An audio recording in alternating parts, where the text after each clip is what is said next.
Hello guys, ayan guys no, dito na naman kami sa school ngayon. Medyo tanghali na kasi ngayon Ramadan. Kaya tanghali ang pasok ngayon, mga 8:40 like that.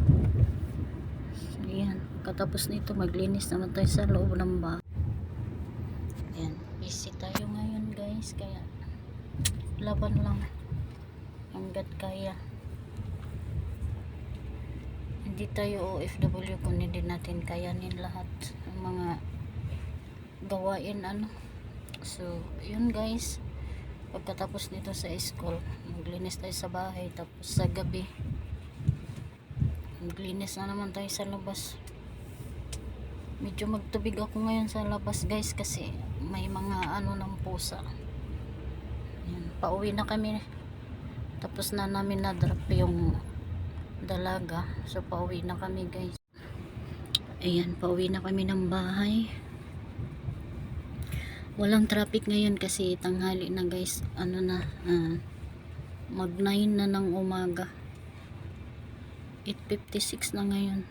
Ayan, kaya may araw na siya, na tag-init na guys, hindi na malamig, kaya hindi na tayo naka-jacket na kasi summertime na.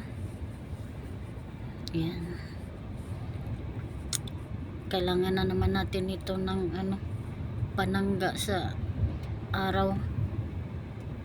Kailangan nating mag sunblock kasi tag-init na guys. So ayan guys no, malapit na kami sa bahay guys. Okay pa naman yung itsura natin, di ba? Ayan, hindi pa tayo haggard. Ayan, dito na kami guys sa bahay. Dapat maglinis ako ngayon guys kaso mayroong gardener. Magtubig sana ako.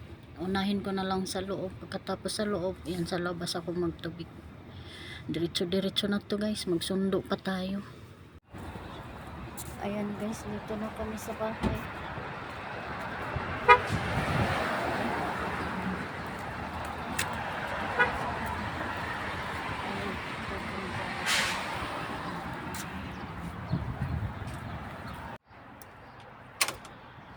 Ayan guys no, dito na ako guys.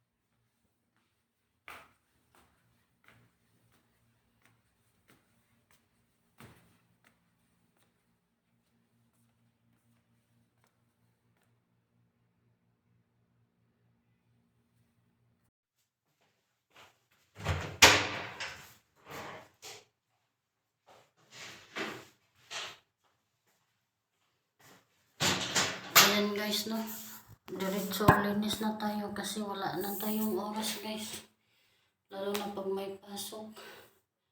Maglinis pa tayo sa labas, mag-prepare pa tayo sa uupuan nila doon kung saan sila kakain, uupo mamayang hapon. Magtubig pa ako sa labas, pero laban lang tayo guys, lakasan lang natin yung loob natin hanggat kaya natin. So yun lang guys, pagpatuloy ko yung aking paglilinis para magkatapos ako agad dahil magsundo pa sa school. Last 9 na, pagdating ng 12:25 magsundo pa ako sa school guys. So yun lang guys, maraming salamat. Lagi tayong mag-ingat, ingatan natin ang ating sarili, gaano man kadami yung gawain natin. Ingatan natin yung ating sarili at manalig tayo sa Diyos. Laging magdasal na lagi tayong gabayan sa bawat oras ng ating mga ginagawa, ang ating gawain. So maraming salamat. Happy Monday everyone. God bless us always. Bye. Thank you for watching.